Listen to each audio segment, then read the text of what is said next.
तक कराना पड़ेगा हमें, या तो आप 20 तारीख से पहले आ जाओ। अच्छा 20 तारीख से पहले तो हाँ। देखते हैं, अभी मैं आपको बताती हूँ ना। हाँ जी, हाँ जी। अच्छे से हो गया ना सारा काम? हाँ बिल्कुल अच्छे से हो गया।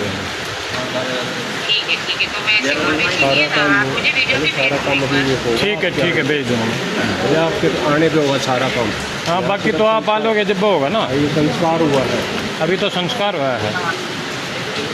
अभी और कितना टाइम लगेगा? तो हम लोग भी क्या खाएंगे और नाइट चूल्हा जलाएंगे? नहीं अभी तो है ना कि दे दी लगे रहो सिद्धांत।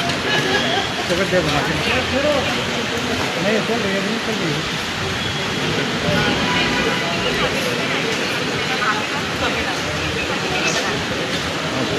लगभग 10-15 मिनट में हो जाएंगे। हाँ हाँ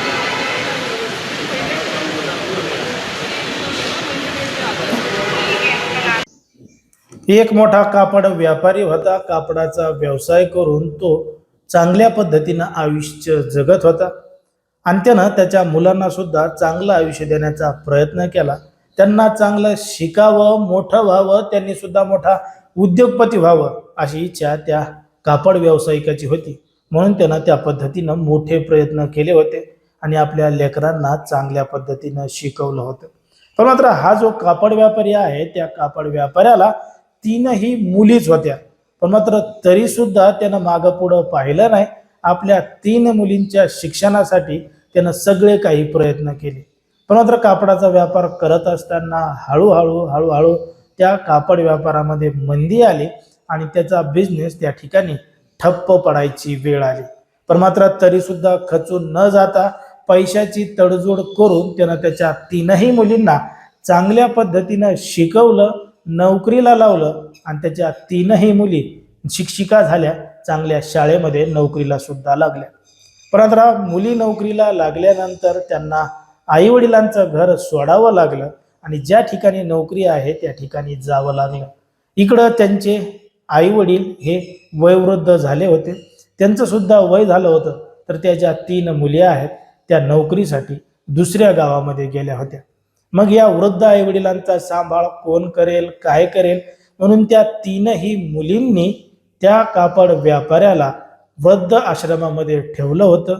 ते नवरा बायकोचं जोडपं 3 मुली असून सुद्धा वृद्ध आश्रमामध्ये राहत होतं. बघता बघता काही दिवस निघून गेले आणि काही दिवस निघून गेल्यानंतर ती जी वयोवृद्ध महिला आहे, त्या 3 मुलींची आई आहे, तिचं वृद्ध आश्रमामध्येच निधन झालं. त्या महिलेच्या निधनाच्या वेळी त्या 3 मुली आल्या. पण मात्र जेव्हा त्यांचा बाप हा 74 वर्षाचा झाला आणि वृद्ध आश्रमामध्येच त्याचा मृत्यू झाला, जेव्हा त्या घटनेची माहिती त्या 3 मुलींना देण्यात आली, तेव्हा मात्र त्या 3ही मुलींनी नकार दिला. आम्ही लांब आहोत, आम्ही येऊ शकत नाही असं थेटपणानं सांगितलं. आणि घडलं एक धक्कादायक प्रकरण, धक्कादायक घटना. नेमकं काय आहे संपूर्ण प्रकरण, कुठं घडली आहे घटना, हे आपलं अगदी सविस्तरपणे बघायचं आहे. पण जर तुम्ही अजूनही आपलं चॅनल सबस्क्राईब केलं नसेल तर लगेचच करून घ्या आणि बाजूला असणाऱ्या बेल नोटिफिकेशनला सुद्धा ऑन करायला विसरू नका. आता ही जी संपूर्ण घडलेली घटना आहे ती आहे हरियाणातील सोनीपतमध्ये घडलेली संपूर्ण घटना आहे. शिवचरण गुप्ता नावाचे एक कापड व्यापारी होते. मुंबईमध्ये कापडाचा व्यापार करत होते आणि कापडाचा व्यापार ठप्प झाल्यानंतर त्यांनी त्यांच्या मूळ गावी हरियाणातील सोनीपत या ठिकाणी राहायचं ठरवलेलं होतं.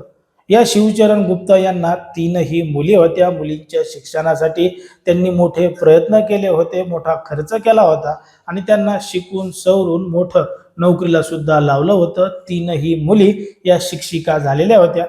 वेगवेगळ्या शहरांमध्ये शिक्षिका म्हणून काम करत होत्या. इकडं शिवचरण गुप्ता हे आणि त्यांची बायको यांना कोणी सांभाळणारं नसल्यामुळं सोनीपत मधल्याच एका वृद्ध आश्रमामध्ये हे नवरा बायकोचं जोडपं राहत होतं. 3 मुली असूनही सुद्धा, जवळचे नातेवाईक असून सुद्धा त्यांच्या मदतीला कोणी येत नव्हतं. वृद्ध आश्रमाचा जो खर्च आहे त्या 3 मुली भागवत होत्या, महिन्याला पैसे पाठवत होत्या. बघता बघता काही दिवस निघून गेले आणि तारीख आली 4 ऑगस्ट 2026 ची. 4 ऑगस्ट 2026ला ते जे चरण सिंग गुप्ता आहेत यांचं अचानक निधन झालं. निधन झाल्याची बातमी त्या वृद्धाश्रमातल्या लोकांनी तात्काळ त्या 3ही मुलींना दिली. पण मात्र मुलींनी थेट सांगितलं की आम्ही एवढ्या लांबून अंत्यविधीसाठी येऊ शकत नाही. तुम्ही काय करा, आम्ही तुम्हाला 5,100 रुपये पाठवतो, तुम्हीच काय ते कार्यक्रम तिकडं उरकून घ्या, आमचं काही येणं होणार नाही. पण मात्र ते अंत्यविधी करत असताना व्हिडिओ कॉल करा आणि व्हिडिओ कॉलवर आम्हाला सगळं काही दाखवा. आणि हाच व्हिडिओ सध्या सोशल मीडियावर मोठ्या प्रमाणात व्हायरल होत आहे. कारण की त्या मुलींनी स्वतःच्या बापाच्या अंत्यविधीला जाण्याचं टाळलेलं आहे. ज्या बापाने त्यांना अंगा खांद्यावर खेळवलेलं आहे, लहानाचं मोठं केलं आहे, त्यांना नोकरीसाठी पैसे लावून कवाड कष्ट केलेले आहेत, त्याच बापाच्या अंत्यविधीसाठी या पोरींकडं आता वेळ नाहीये. त्यांना ते अंतर खूप लांब वाटतंय. त्यांचे 1-2 दिवस निघून जातील म्हणून त्या ठिकाणी आलेले नाहीयेत. जे काही सगळा घडलेला प्रकार आहे ते व्हिडिओ कॉलवर दाखवा, अशी उलट मागणी त्या महिलांनी केलेली आहे. आता या पुढं जाऊन जेव्हा त्या वृद्धाश्रमातल्या लोकांनी सांगितलं की तुम्ही त्यांच्या ज्या अंत्यविधी झालेली जी राख आहे ते तरी न्यायला या, तर तेव्हा त्यांनी सांगितलं की ते सुद्धा तुम्हीच करा. आता बापच राहिला नाही तर आम्ही त्या ठिकाणी येऊन काय करू, असं उत्तर त्या महिलांनी दिल्यामुळं संपूर्ण देशभरात याच प्रकरणाची चर्चा सुरू आहे. बघा काळ कशा पद्धतीनं बदललेला आहे. लोकांना आता त्यांच्या आईवडिलांसाठी सुद्धा वेळ राहिलेला नाहीये का? माणुसकी नेमकी संपत चालली आहे का? तुम्हाला काय वाटतं ते अगदी स्पष्टपणे कमेंटमध्ये सांगा. आणि अशाच पद्धतीचे नवनवीन व्हिडिओ पाहण्यासाठी आपल्या चॅनलला लगेचच सबस्क्राईब करायला सुद्धा विसरू नका.